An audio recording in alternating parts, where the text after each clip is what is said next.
Welcome to red TV. నేను మీ తేజ.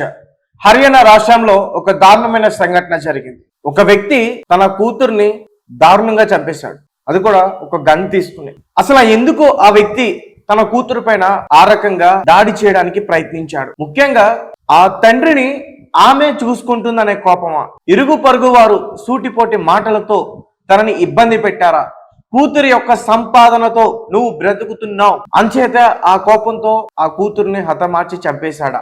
అసలు ఏం జరిగింది? ఈ పూర్తి విషయాలన్నీ కూడా మనం తెలుసుకునే ప్రయత్నించాం. అయితే ఈ ఘటన వచ్చేసి హర్యానా రాష్ట్రం గుర్గావ్ లో జరిగింది. చనిపోయిన వ్యక్తి ఎవరైతే ఉన్నారో మహిళ, ఆమె యొక్క టెన్నిస్ ప్లేయర్. ఆమె పేరు రాధికా యాదవ్. 25 years ఇప్పుడు ఆమె. అయితే కొన్ని రోజుల క్రితం ఆమె టెన్నిస్ ఆడుతున్న సమయంలో కాలికి చిన్నపాటి గాయం అయింది. దాని తర్వాత పూర్తిగా కృంగిపోయింది ఆ గాయం వల్ల. అంటే ఆ గేమ్ నుంచి ఇంకా సరిగ్గా ఆడలేకుండా ఆమె. తర్వాత తనలాగా ఎవరైతే టెన్నిస్ ని బాగా ఇష్టపడి ఇంట్రెస్ట్ ఆడే వ్యక్తులు ఉన్నారో వాళ్ళందరినీ కూడా ప్రోత్సహించాలని చెప్పేసి ఆమె అనుకుంది. దానికోసం ఒక టెన్నిస్ అకాడమీని కూడా స్టార్ట్ చేసింది. తర్వాత అక్కడికి చాలా మంది రావటం, టెన్నిస్ నేర్చుకోవటం, ఒక పెద్ద అకాడమీగా అదంతా కూడా కావటం, పేరు ప్రత్యేకలు ఇవన్నీ కూడా సంపాదించుకోవటం, ఇలా చాలా వరకు కూడా సాధించింది. ఆమె ఇంటర్నేషనల్ టెన్నిస్ ఫెడరేషన్ లో 113 ప్లేస్, ఆమెది 113 ప్లేస్. సో అంత మంచి ప్లేయర్. ఫాదర్ కూడా ముందు నుంచి కూడా చాలా ప్రోత్సహించారు. మరి అలాంటి ఫాదర్ కూతురు ఆ రకంగా కుంగిపోయిన తర్వాత, ఒక టెన్నిస్ అకాడమీ పెట్టిన తర్వాత, పేరు ప్రఖ్యాతలు సంపాదించిన తర్వాత, డబ్బు కూడా సంపాదించిన తర్వాత ఫాదర్ ఎందుకు ఆ నిర్ణయం తీసుకున్నాడు? ముఖ్యంగా ఫాదర్ ఆ టెన్నిస్ అకాడమీని నువ్వు క్లోజ్ చేయాలని చెప్పేసి అడిగాడంట. దానికి ఈమె నిరాకరించిందంట. టెన్నిస్ అకాడమీని క్లోజ్ చేయడం ఎందుకు? టెన్నిస్ అకాడమీ వల్ల చాలా మంది మంచి విద్యను నేర్చుకుంటున్నారు, మంచి ప్లేయర్స్ అవుతున్నారు, వాళ్ళ భవిష్యత్తు బాగుంటుంది మనలాంటి టెన్నిస్ అకాడమీలో ఉండటం వల్ల అని చెప్పేసి నేను క్లోజ్ చేయడం కుదరదు నాన్నగారు అంటూ కూడా ఆమె కూడా చెప్పింది. అయితే అంటే మన ఇంటి పక్కన కూడా కొంతమంది ఇలాంటి వ్యక్తులు ఉంటారు. మనం బాగుపడుతుంటే పక్కన వాళ్ళకి మనసు ఒప్పుకోదు. పైకి మాటలు చెప్తున్నా కానీ లోపల ఏదో ఉంటుంది. అలాగే ఆ ఊర్లో కూడా చాలా మంది అనేక రకాలుగా కూతురు సంపాదనతో బతుకుతున్నాడ్రా, వీడు మనిషేనా, వీడు ఆడింగోడు, ఇంకా లేనిపోని సూటిపోటి మాటలతో అన్ని కూడా అతని పైన తీవ్రమైన విమర్శలు చేసి అతని మనసు గాయపరిచాడు. అతను కూడా ఆ మాటల్ని జీర్ణించుకోలేకపోయాడు. అంటే నేను కూతురు సంపాదనతో బ్రతుకుతున్నానా అనే అతను ఫీల్ అయ్యాడు.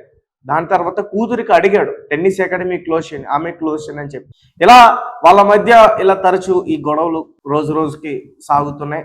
ఇంకా ఆ తండ్రికి విపరీతమైన కోపం రావడం వల్ల తన దగ్గర ఉన్న ఒక గన్ తీసుకుని వచ్చి ఆమె పైన కాల్పులు జరిపాడు. 3 కాల్పులకే ఆమె స్పాట్లోనే చనిపోయింది. మొత్తం 5 కాల్పులు జరిపాడు. 3 రౌండ్లకే ఆమె స్పాట్లోనే చనిపోయింది, తీవ్ర రక్తస్రావం అయ్యి. తర్వాత ఆమెను ఒక హాస్పిటల్కి తీసుకెళ్ళడానికి ప్రయత్నించారు. అప్పటికే మార్గ మధ్యలోనే వాళ్ళు కూడా చెప్పేశారు ఆమె చనిపోయింది. వైద్యులు కూడా ధృవీకరించారు ఆమె చనిపోయింది అని. అయితే ఒక తండ్రి ఇటువంటి ఘటనకి పాల్పడడం నిజానికి చాలా బాధాకరం. అసలు ఎందుకు ఈ తండ్రి ఆ రకంగా ఆలోచించాడు? అసలు ఈ రోజుల్లో కొడుకులే చూడట్లేదు, కూతురులే చూస్తున్నారు. అలాంటి కూతుర్లు ఈరోజు దగ్గరుండి చూస్తుంటే ఆ ఆలన పాలన ఆమె అయ్యుండి సంపాద ఆ ఇంటికి సమకూర్చి చేస్తూ ఉంటే తండ్రికి ఇలాంటి ఆలోచన ఎందుకు వచ్చింది? ఆ తండ్రికి వచ్చింది కాదు, ఇంటి పక్కన కొంతమంది ఉంటారు. నిజానికి వాళ్ళని కుక్కలతో పోలిస్తే బెటర్ ఏమో. ఎందుకంటే చాలా మంది కూడా పెద్దలు చెప్తూ ఉంటారు, ఊరంటా పోయే కుక్కల్ని, దారంటా పోయే కుక్కల్ని మొరిగినా సరే పట్టించుకోవద్దు అని ఊరిగా చెప్పలేదు ఈ సామెత.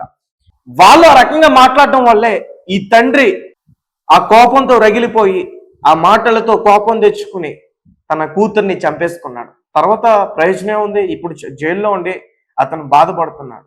అనవసరంగా నా కూతుర్నే నేను చంపుకున్నాను అని చెప్పేసి. నిజానికి దీనికి చంపడానికి పెద్ద రీజన్స్ కూడా ఏమీ లేవు, ఇవే రీజన్స్. ఇంత చిన్న రీజన్కి చిన్నప్పటి నుంచి అల్లారుముద్దుగా పెంచుకున్న కూతుర్ని చంపేసుకున్నావే. దీపక్ యాదవ్ అతని పేరు. అతనికి అసలు మనసు ఎలా వచ్చిందంటారు చంపడానికి? అసలు జీవించి ఉండగలుగుతాడా?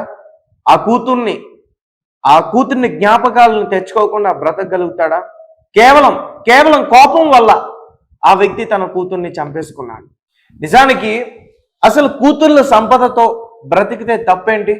చిన్నప్పటి నుంచి మీరు కని పెంచట్లేదా? కానీ పెళ్లిళ్ళు చేయట్లేదా? అలాంటి కూతుర్ల సాంపత్యతో బ్రతకడం తప్పని ఎవరు చెప్పారు? బ్రతకాలి.